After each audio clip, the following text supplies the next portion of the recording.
Muy bien, estamos en el Apocalipsis, capítulo 2, versos del 1 al 7.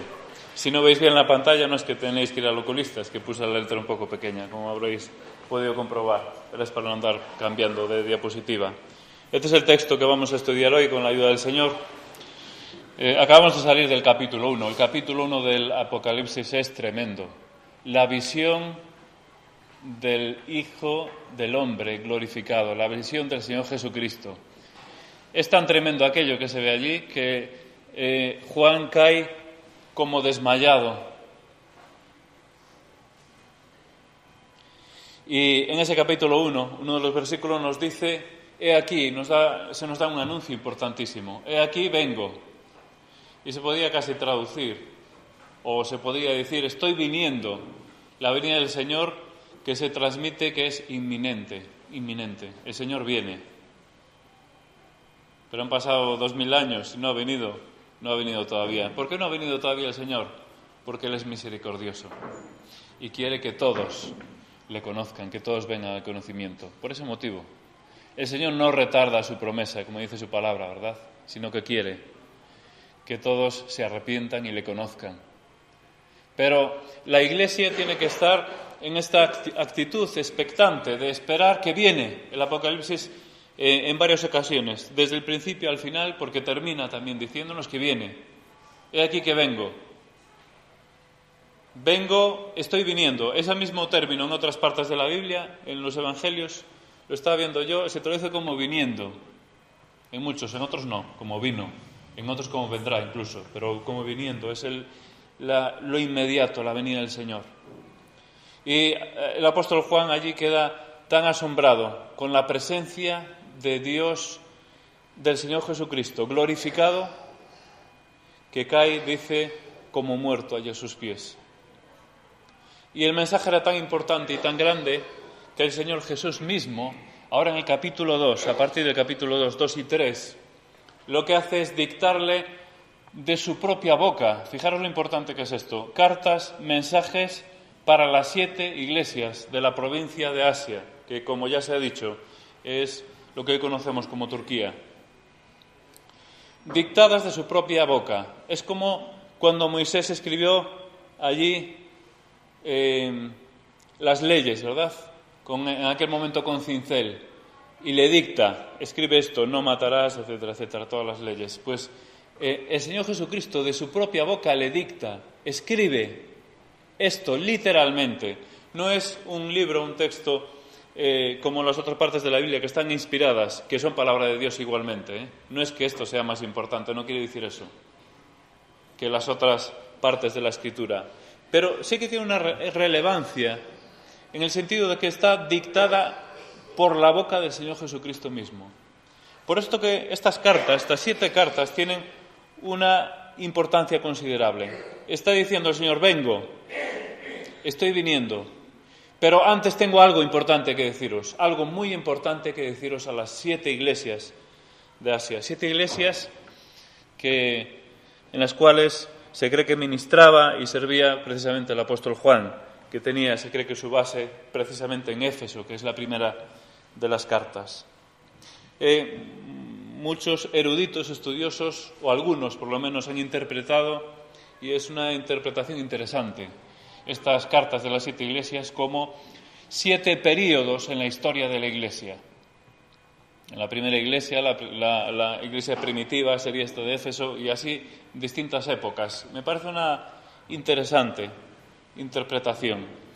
No obstante, ya nos lo decía también nuestro hermano Carballosa allí en el retiro, que él se inclina por hacer una interpretación literal, en primer lugar. Y yo creo que es bastante correcto, porque estamos hablando de 7 iglesias que físicamente estaban allí, estaban abiertas, eran contemporáneas en aquel momento. Por lo tanto, creo que es sano, en primer lugar, interpretar como cartas literales que se escriben para esas 7 iglesias que vemos aquí en este capítulo 2 y 3, que estaban en esa provincia romana de Asia. Ahora, lo que está claro y lo que es válido para nosotros y lo que tenemos que pensar, que estas 7 iglesias representan a toda la iglesia que había en el mundo en aquel momento, pero también a toda la iglesia a lo largo de todas las épocas. Y muchos de los aspectos, características, necesidades, cosas buenas, cosas no tan buenas que vemos en estas iglesias, también seguramente representan muchos aspectos de la Iglesia a lo largo de la historia de todos los tiempos.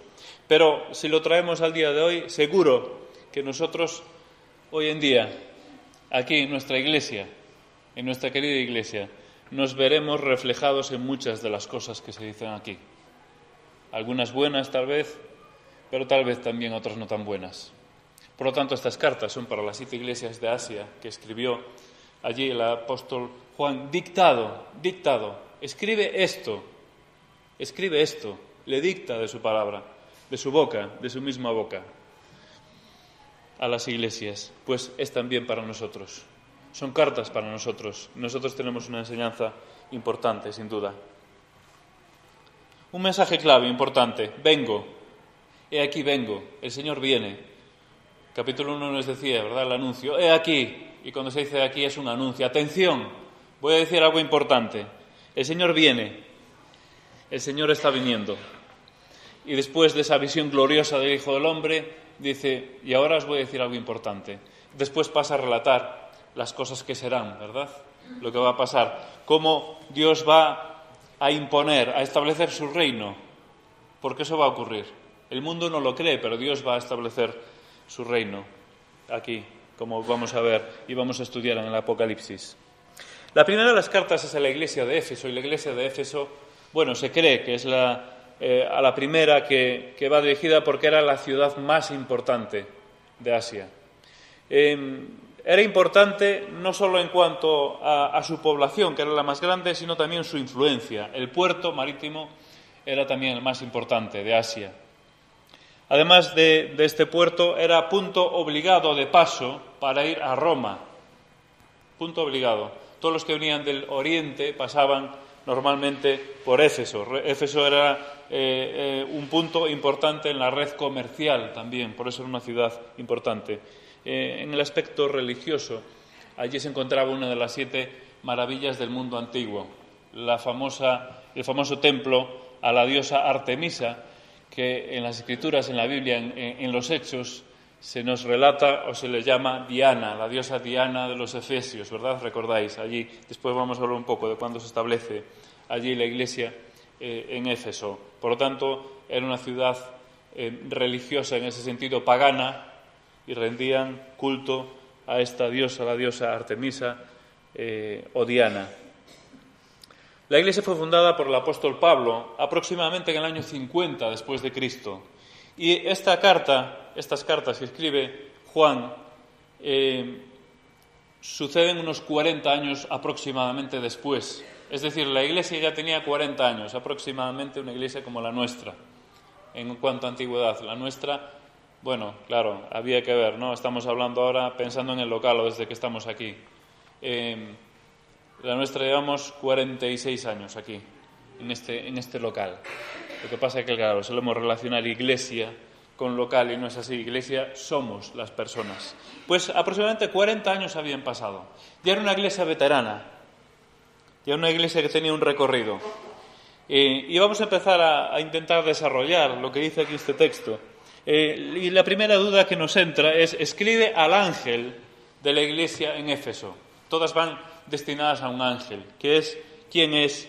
¿Qué es este ángel? El ángel literalmente es mensajero y a partir de aquí no sabemos nada más. No sabemos a qué se refiere. Mensajero, escribe al mensajero. Pueden ser 3 cosas o hay 3 interpretaciones. Bueno, podría incluso haber más, pero 3 son las más habituales. Directamente un ángel, es decir, un ser celestial, sabemos que, y lo sabemos especialmente por Daniel, que hay ángeles que se ocupan y se encargan de ciudades, es decir, parece que hay cierta estructura que no conocemos bien en los poderes celestiales y en los ángeles. Bueno, no sabemos si puede ser un ángel que vele sobre una iglesia determinada, no lo sabemos exactamente. Hay quien dice que puede ser esto. La segunda posibilidad es utilizar literalmente lo que significa. Escriba al mensajero, es decir, un mensajero humano que porta esa determinada carta a esta iglesia. Es un mensajero humano. Y en tercer lugar, la tercera interpretación que se le da es que puede representar o puede significar un representante de la Iglesia. Podía ser un líder de la Iglesia, un sobreveedor, algún representante, un anciano de la Iglesia. La mayor parte de los comentarios que leí se declinan o se inclinan por esta última opción, porque va dirigida a un anciano responsable de la Iglesia. Escribe al ángel de la Iglesia en Éfeso. Lo que está claro, y todos coinciden y todos estamos de acuerdo, que la Iglesia va dirigida al ángel, pero va en sí el mensaje dirigido a la Iglesia. En primer lugar, decir que en todas las cartas tienen la misma estructura, ¿verdad? Hay una descripción del Señor, hay una aprobación por una serie de aspectos que tienen las iglesias, hay una reprobación o una denuncia, no en todas. Tanto la denuncia como la aprobación hay iglesias que le falta alguna de las cosas, pero sí en la mayoría de ellas. Después vemos que hay aprobación, denuncia. ¿Qué más cosas vemos? Vemos que suele haber advertencia o exhortación mejor dicho, suele haber también advertencia, y después suele haber promesas al vencedor de las iglesias. Entonces, en esta estructura, aquí en la iglesia de Éfeso, vemos que se describe al Señor de dos maneras distintas. En primer lugar, el que tiene las 7 estrellas en su diestra, y en segundo lugar, el que anda en medio de los 7 candeleros. El que tiene las 7 estrellas en su diestra. Las estrellas hacen referencia precisamente a los ángeles, pero podemos aplicarlo a toda la iglesia en un sentido. Tiene, el término cráteo es sostener, agarrar firmemente. El que tiene sujeta a los ángeles, y podemos pensar también que tiene sujetas a las iglesias. Esta expresión indica una acción continua, es decir, el que está sosteniendo firmemente. El que está sosteniendo firmemente. Este es el término. No es simplemente el que tiene, como no, el que sostiene firmemente. Este es el término que está allí. Indica que tiene poder sobre. Y yo me recuerda este texto, un texto muy conocido del Señor Jesús, cuando dice: mis ovejas oyen mi voz, y yo las conozco, y me siguen, y yo les doy vida eterna. Y no perecerán jamás, ni nadie las arrebatará de mi mano. Esta imagen de yo tengo sujetos a mis ovejas, a mi iglesia. Yo creo que nos debe producir en nosotros un efecto tranquilizador.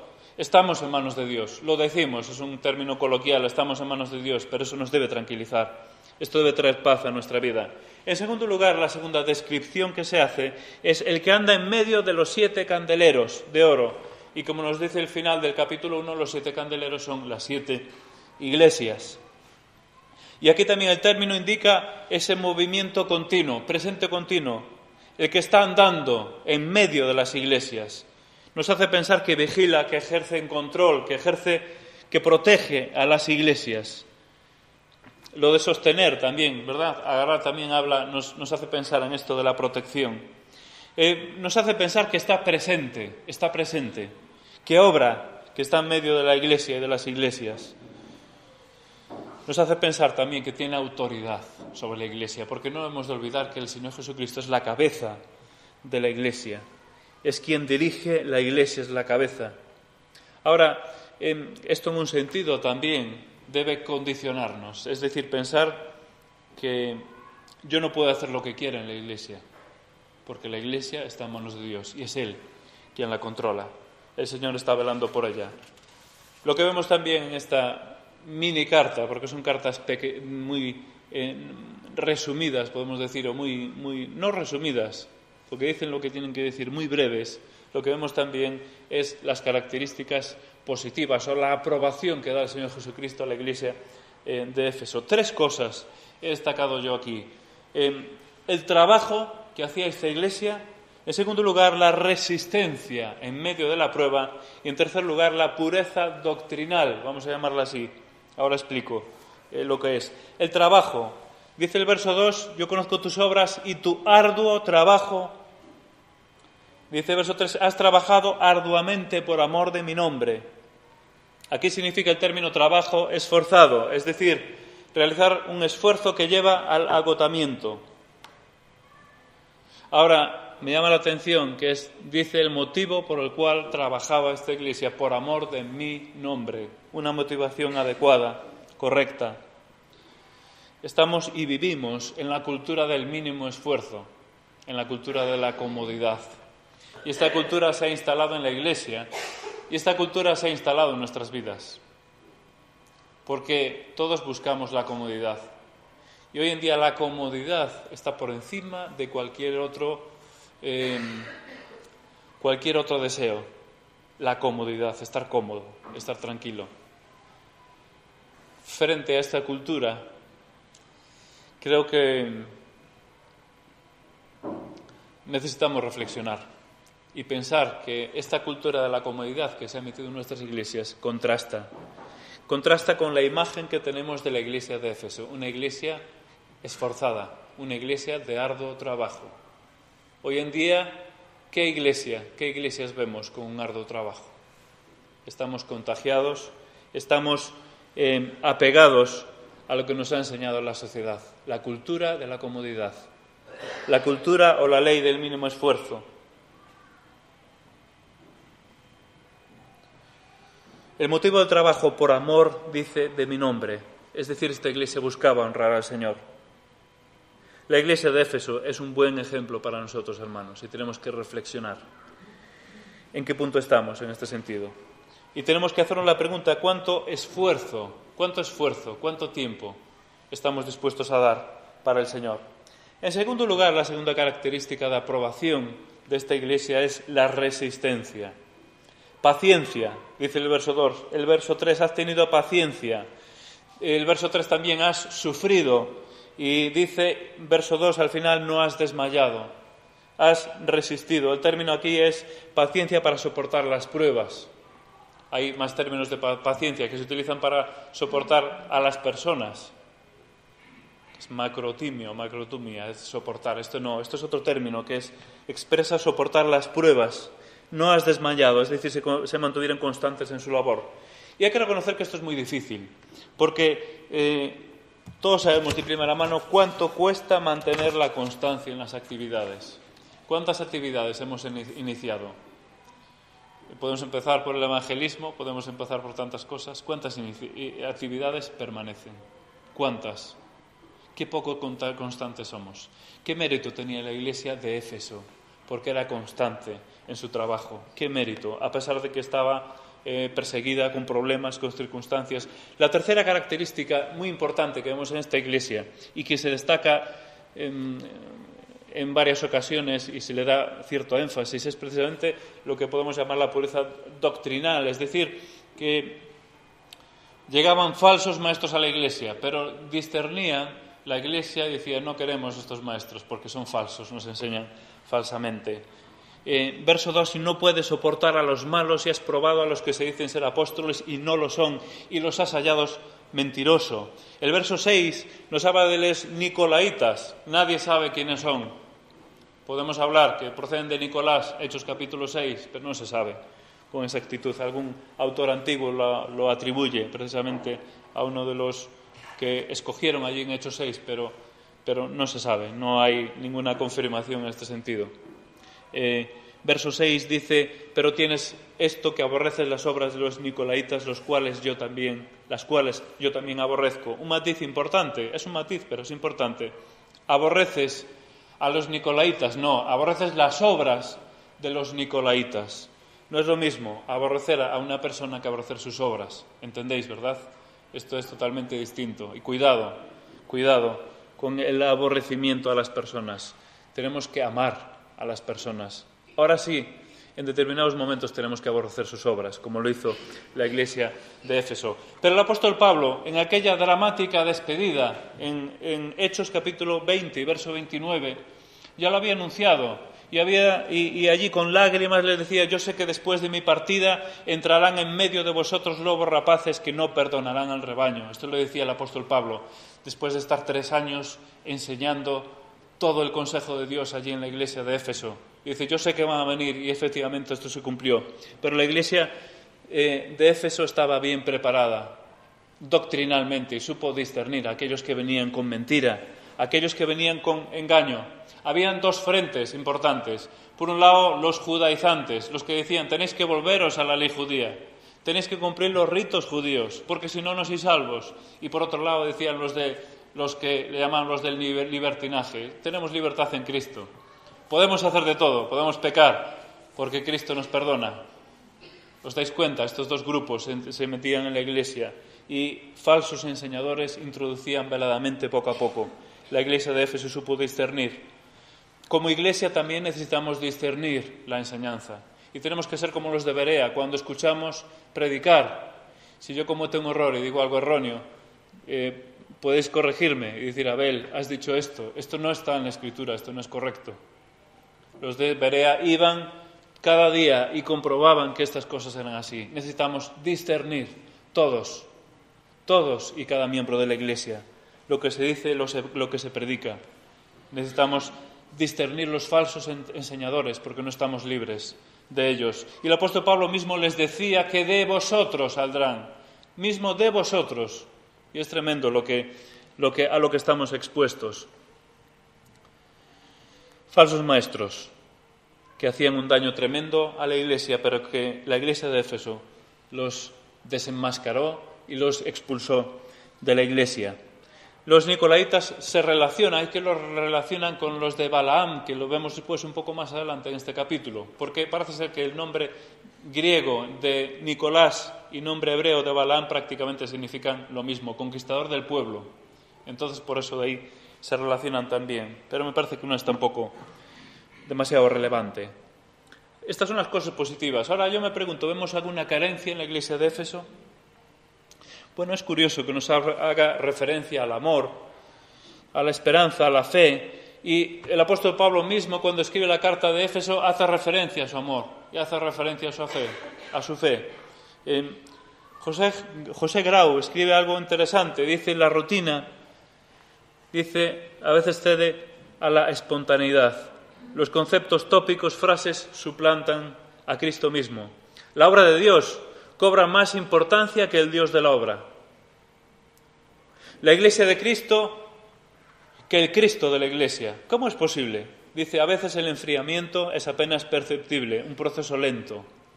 Mucho trabajo, falta de tiempo, pocas atenciones, poca oración, etcétera, etcétera. No sé si en alguna de estas cosas podemos vernos reflejados aquí, hermanos, pero creo que es bueno que nos hagamos un autoanálisis en este sentido.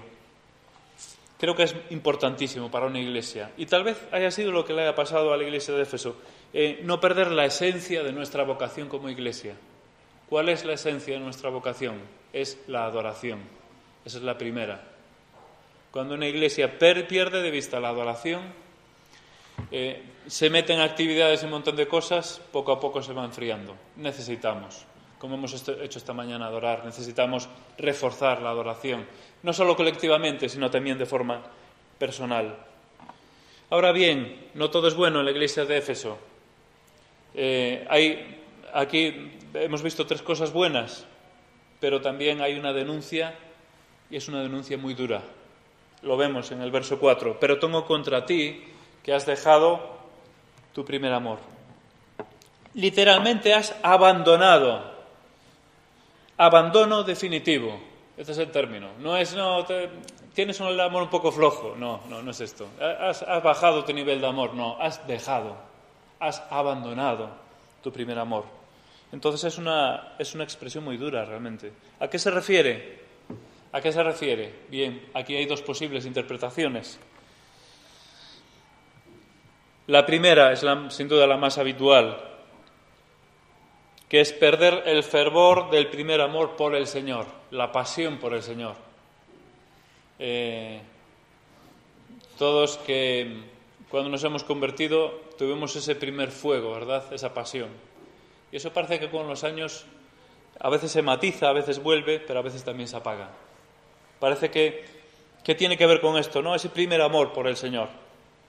Pero también hay quien lo utiliza y puede referirse al amor fraternal en la iglesia entre los hermanos. Y también me parece una interpretación interesante. El amor ha de manifestarse en la iglesia. Si no hay amor en la iglesia, no hay testimonio. Si no hay amor en la iglesia, no hay evangelio. Si no hay amor en la iglesia, no hay evangelismo. Podemos salir a predicar, pero el evangelismo se transmite por el amor en la iglesia. Como dije, tal vez la interpretación más habitual es la primera, ¿verdad? Que el amor por el Señor, ese primer amor. En Jeremías 2:2 el Señor dice a su pueblo, anda y clama a los oídos de Jerusalén diciendo, así dice Jehová, me he acordado de ti y de la fidelidad de tu juventud, del amor de tu desposorio cuando andabas en pos de mí en el desierto, en tierra no sembrada. Y allí podemos seguir leyendo, pero dice, pero ahora ya no es así, ese primer amor. Pero yo me pregunto, ¿esto ocurre solo con la iglesia de Éfeso? Si vamos y estudiamos y vemos en todo el Antiguo Testamento la historia del pueblo de Israel, estamos viendo lo mismo, cómo crecía el amor, se apagaba. Si observamos la historia de la iglesia, podemos ver algo parecido. Si observamos la historia de nuestra iglesia, también podemos ver algo parecido también. Parece que a veces la pasión por las cosas de Dios se ha esfumado. ¿Y si observamos nuestra propia vida? ¿Y si observas tu vida y mi vida? ¿Qué es lo que veo? Yo creo que esta denuncia, también, hermanos, vamos a valorarlo bien, pero también puede venir dirigida a nosotros en esta mañana. Pero, gracias a Dios que no se queda aquí el tema, hay una exhortación. Y una exhortación que podemos dividir también en 3 partes. Una exhortación importante. 3 aspectos fundamentales que precisamente nos llevan a un cambio. Sin estos 3 aspectos no se produce el cambio. En primer lugar, verso 5, recuerda, por tanto, de dónde has caído. En segundo lugar, arrepiéntete. Y en tercer lugar, haz las primeras obras. Una secuencia lógica, ¿verdad? Aquí es donde comienza todo, en el recuerda. Y a mí necesariamente me viene una historia muy conocida a la mente, la historia del hijo pródigo, cuando estaba allí apacentando a los cerdos, o dando de comer a los cerdos. Y allí recuerda y dice, volviendo en sí, dijo, ¿cuántos jornaleros en la casa de mi padre tienen abundancia de pan y yo aquí perezco de hambre? Él recordaba la situación anterior. Yo estuve en una situación anterior donde tenía abundancia y ahora paso profunda necesidad. Recuerda de dónde has caído, es decir, dónde estabas antes y ahora mira dónde estás. Si no sabemos de dónde hemos caído, no nos damos cuenta que hemos caído. Este es el problema de muchos de nosotros, que tenemos que pensar de dónde estábamos antes, o en algún caso a lo mejor nunca hemos estado, también puede ser el caso, pero tenemos que pensar de dónde hemos caído. Estábamos en ese primer amor, en la pasión por el Señor, por las cosas del Señor, pero ahora no estamos igual. Ahora estoy en otra situación. Esta reflexión es importantísima para saber cuál es la situación en la que estamos. Tenemos que ser autocríticos, es muy importante que haya esta autocrítica en nosotros. El hijo pródigo recordó de dónde procedía, dónde estaba antes. Por eso se dio cuenta, por eso después pudo arrepentirse. Si no empieza recordando, no se arrepiente. La iglesia de Éfeso tuvo los mejores maestros, con mucha diferencia, de su época, los mejores maestros. Fijaros que el apóstol Pablo, durante más de 3 años estuvo enseñando allí. Apolos, Timoteo, Aquila, Priscila, el mismo apóstol Juan se cree que estuvo la mitad de su vida allí ministrando en Éfeso, en las iglesias de alrededor. Una iglesia que empezó con muchísima fuerza, con muchísima pasión, extendió el Evangelio de forma impresionante, pero ahora estaba en horas bajas. Ahora ese primer amor se había enfriado. Recuerda de dónde has caído. Tenían que recordar. Tal vez aquellos momentos primeros, cuando estaba allí el apóstol Pablo, y le daba aquellas largas exhortaciones y predicaciones, tal vez un poco más adelante con otros predicadores, pero tenían que recordar aquel movimiento, aquella pasión por el Señor que ahora no tenían. Recuerda de dónde has caído. 30, 40 años, y como decía José Grau, ¿verdad? A veces es sutil, un enfriamiento lento, y parece que estamos nosotros, yo me veo en el espejo a veces en eso, ¿verdad? Parece que nos vamos enfriando, apagando lentamente. Que el Señor nos ayuda a darnos cuenta de dónde hemos caído.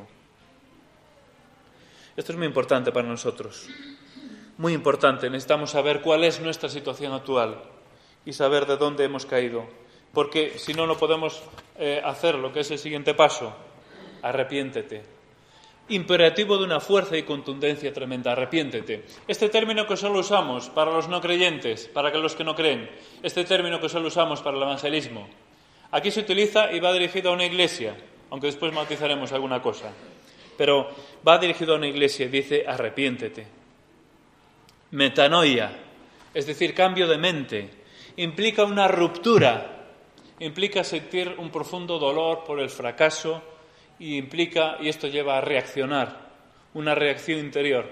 Y siguiendo el ejemplo del hijo pródigo, me levantaré en ese momento cuando dice, mira cómo yo estaba allí, estaban los jornaleros en casa de mi padre con abundancia de pan y yo aquí, dice yo, me levantaré, dice, iré a mi padre y le diré, Padre, he pecado contra el cielo y contra ti, arrepiéntete. No estamos acostumbrados a utilizar este término para los creyentes en la iglesia, pero es necesario. Yo me pregunto a veces, ¿y si la octava carta fuese dirigida a la iglesia de calle Colombia, en Vigo? Escriba al ángel de la iglesia de calle Colombia, bueno, a la iglesia de Vigo debería decir, ¿no? Aquí es iglesia por ciudad. Pero bueno, por las circunstancias y por la historia, por tal como somos, nos hemos dividido en muchas iglesias. Escribe a la iglesia de calle Colombia, ¿qué diría esa carta? ¿Cómo seguiría? ¿Qué diría esa carta? ¿Qué cosas buenas pondría? ¿Qué reprobación? ¿Qué cosas nos diría el Señor? Tengo contra ti. No sé si lo habéis pensado alguna vez. Yo lo he pensado porque estaba preparando esto y yo pensé, ¿qué diría? A lo mejor algo parecido de lo que le dijo a la iglesia de Éfeso. Tal vez con otros puntos positivos, otros puntos, no sé, habría variaciones seguro, pero ¿qué diría? Arrepiéntete. Dice, en tercer lugar, y es la secuencia lógica, haz las primeras obras. ¿Qué hizo el hijo pródigo cuando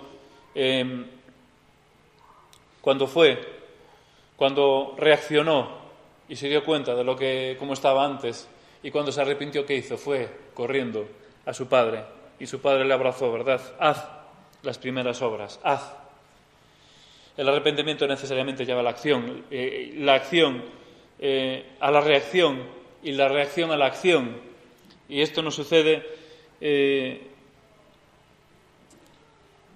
Si esto no sucede, quiero decir, es posible que sea síntoma de que no haya un verdadero arrepentimiento. El bautista Juan mandaba de vuelta a muchos de los que iban a bautizarse. Y sabéis lo que les decía, ¿verdad?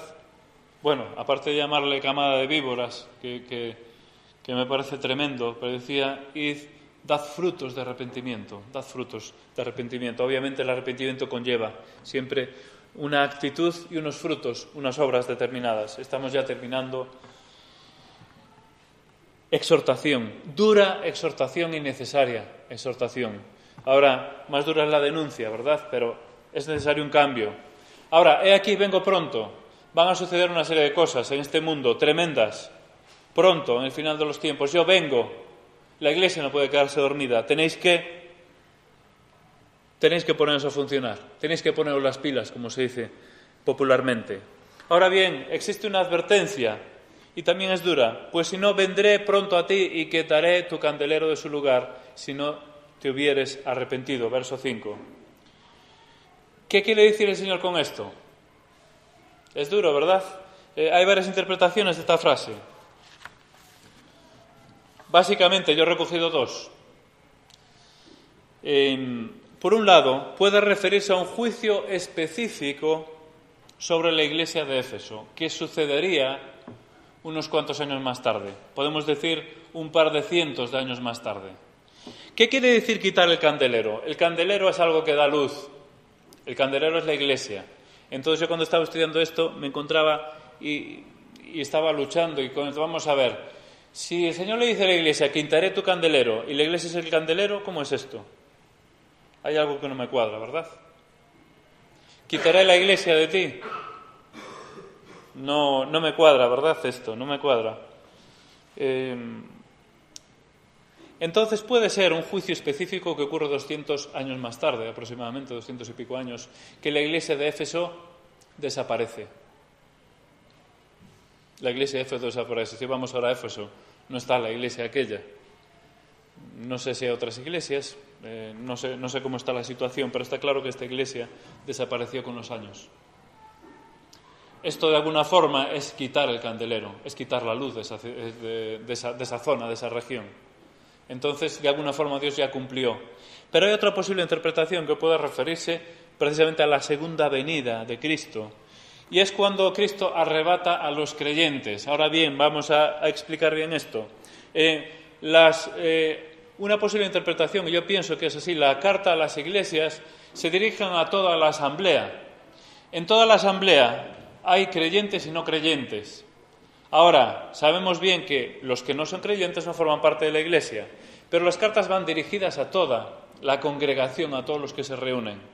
Entonces, en la segunda venida, cuando el Señor arrebate a su iglesia, va a quedar un remanente de aquellos que eran simpatizantes, que asistían a las reuniones, pero de repente se quedan sin los creyentes. Esta es otra posible interpretación. Es decir, son arrebatados los creyentes, entonces el Señor saca el candelero de su lugar. Saca a los creyentes. Allí se queda un grupo de personas que no son creyentes, pero que estaban habituadas a reunirse en aquel lugar. Y entonces para ellos va también esta exhortación: arrepiéntete, tienen que arrepentirse.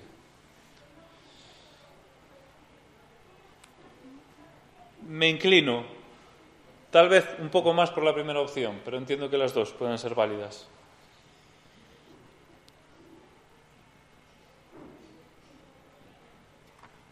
Esta segunda opción es la que se inclina también nuestro hermano Carballosa. Lo digo porque también, como hemos tenido cerca, la haya estudiado, esta segunda opción, que él arrebatará a la Iglesia el remanente fiel justo antes de la segunda venida, el arrebatamiento de la Iglesia. Eso también es sacar el candelero. Después dice, y ahora voy a matizar algo más sobre esto: al que venciere, esta es la promesa al vencedor que está en todas las cartas, y estamos terminando: al que venciere le daré de comer el árbol de la vida, el cual está en medio del paraíso de Dios. En medio del paraíso de Dios. Parece una referencia clara a los creyentes, porque el árbol de la vida es el árbol de la eternidad. Todos los creyentes van a disfrutar de esto. Si vemos todas las promesas, podemos verlas, no tenemos tiempo ahora, de las 7 iglesias, son promesas a los creyentes. No son promesas a unos pocos creyentes, porque del árbol de la vida vamos a tomar todos, si no, no tendríamos eternidad. Por lo tanto, es una promesa a los creyentes. Y de hecho, por ejemplo, este término en Apocalipsis 21, 6 y 7, se utiliza del término vencedor: al que venciere, heredará todas las cosas, yo seré su Dios y él será mi hijo. Al que venciere, son los creyentes. Entonces, en este sentido, podemos entender que la carta va dirigida a toda la asamblea, a todos los que se reúnen, pero no todos son creyentes. Podemos decir que es una asamblea mixta de creyentes y no creyentes. Al que venciere, entonces tendrá esa promesa de creyente. Y terminamos con una breve aplicación, simplemente pensando en 2 cuestiones importantes, y con esto nos quedamos. Por un lado, una cuestión que nos debe producir paz y tranquilidad, porque el Apocalipsis no es un libro que nos deba meter miedo. Ahora sí es un libro que nos exhorta, como hemos visto y como estamos viendo, pero es un libro que nos da paz. Y la primera exhortación que pienso y que tenemos aquí es que Dios tiene la Iglesia en su mano, asida firmemente, y nos tiene a nosotros con ella. Por lo tanto, ¿por qué hemos de preocuparnos? Estamos en las manos de Dios. Y esto es una garantía, esto es una tranquilidad. Pero en segundo lugar, la otra opción ya nos produce un poquito más de desasosiego, de intranquilidad, y es que tenemos una responsabilidad con respecto a la Iglesia de Dios. Y tengo que preguntarte, y tengo que preguntarte a mí si estoy dispuesto a asumir esa responsabilidad. Mi responsabilidad es avivar, mantener vivo el primer amor con el Señor, personal, pero también el de mi Iglesia. Y no solo en sentido egoísta, porque no sé si sabes, hermano, y no sé si a veces no lo sé yo tampoco, que tenemos una responsabilidad colectiva. El hecho de que la Iglesia no esté avivada es culpa mía y es culpa tuya. Todos tenemos nuestra culpa. Y la pregunta es en esta mañana, para ti y para mí, ¿qué estoy aportando a la Iglesia? ¿Qué estás aportando a la Iglesia de Dios? Porque Dios te va a pedir también tu responsabilidad. Porque tú tienes que aportar algo a la Iglesia. La Iglesia estará avivada en la medida en que tú aportes algo. ¿O solo esperas que la Iglesia te aporte a ti? Porque muchas veces esta es la impresión que me da cuando venimos, ¿verdad? Voy a ver qué me van a dar allí en la iglesia. Voy a ver qué tiene el Señor para mí, pero tengo que pensar, ¿qué voy a aportar yo a la iglesia? Tengo contra ti, le decía a la iglesia de Éfeso, que has dejado tu primer amor. Y esto es un reproche colectivo a toda la iglesia, pero en la que todos y cada uno de los miembros de la iglesia de Éfeso tenía responsabilidad. Igualmente, en esta mañana, todos y cada uno de nosotros tenemos la responsabilidad de estar fríos para con el Señor, de que se haya apagado nuestro primer amor. Que el Señor nos ayude a avivar nuestro primer amor. Vamos a orar y nos despedimos. Perdonad por el retraso. Oramos pidiendo la bendición del Señor. Te damos gracias, Señor, porque tu iglesia es tuya y tú la sostienes. Y tú la tienes sujeta de tu mano. Así que, Señor, esto nos da una paz y una tranquilidad. Nos da una garantía, un sosiego. Gracias por esto, Señor. Gracias porque nos has dado el privilegio de formar parte de ella. Y queremos pedirte en esta mañana por cualquier persona que esté aquí y que todavía no forme parte de tu iglesia, que tú ilumines su corazón, que tú le atraigas a ti, que se dé cuenta que te necesita imperiosamente, porque tú eres necesario para nuestras vidas, porque sin ti no vamos a ningún lado. Ayuda, Señor, para que esto sea así. Y te pido, Señor, que nos ayudes a avivar la llama en nuestras vidas, de ese primer amor contigo, Señor, personalmente cada uno. Pero también ayúdanos a aportar a tu iglesia, a animar a los otros hermanos, a promover que cada uno de nosotros te busque con más asiduidad, con más deseo. Ayúdanos, Señor, a avivar tu iglesia, pero sabemos que estamos en tu mano y eso nos da tranquilidad. Te pedimos ahora que nos despidas con tu bendición hasta esta tarde, si tú lo permites, en el bendito nombre del Señor Jesús. Amén.